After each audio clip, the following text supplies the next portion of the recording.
بس اسمح استمر. لي افتح هون نعم. مزدوجين على موضوع نعم. الحاج محمد عفيف. اولا، هل مزبوط انه كان تواجد الحاج محمد عفيف في هذا المكتب اللي هو تابع لحزب البعث بعدم علم القيادة السورية وتحديدا الرئيس الأسد؟ نعم. أولا ليس مطلوبا أن يعلم الرئيس الأسد أو لا يعلم، يعني هذا موضوع مش الرئيس الأسد هو رئيس الجمهورية العربية السورية كان، وبالتالي ما في أي إلزامية لإبلاغه، ولكن الأكيد أن سوريا كانت تعلم.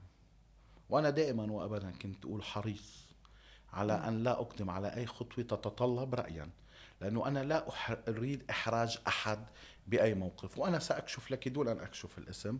بعد 3 دقائق من خبر استهداف مبنى القيادة اتصل بي مسؤول سوري، ما استأذنته لسميه بس هو حيا يرزق، لأنه هيدي كمان الاستشهاد بالمتوفيين كارثة، وسألني صار شي عم محمد، لأنه هو صديق يعني شخصي كان له. يعرف انه موجود. وبالتالي نعم، كان هناك رأس الهرم الأمني والمعني بالملف الحزبي بسوريا كان يعلمان.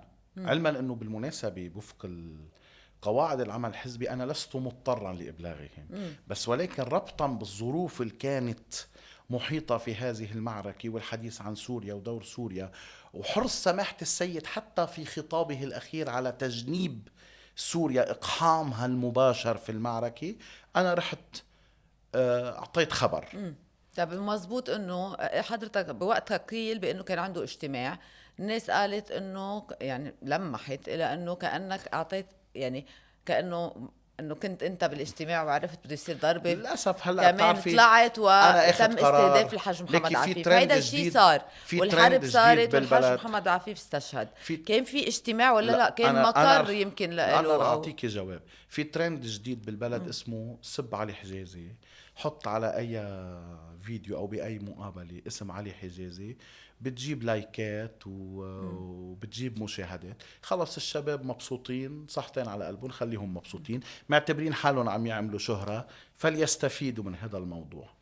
أنا أخذ قرار، انتهى زمن السجلات، وأنا أعترف أنه بمرحلة من المراحل يمكن أني أخطأت، لأنه عطيت لهودي فرصة المساجلة، هن اعتبروها انتصار. هيدي مرحلة وينة.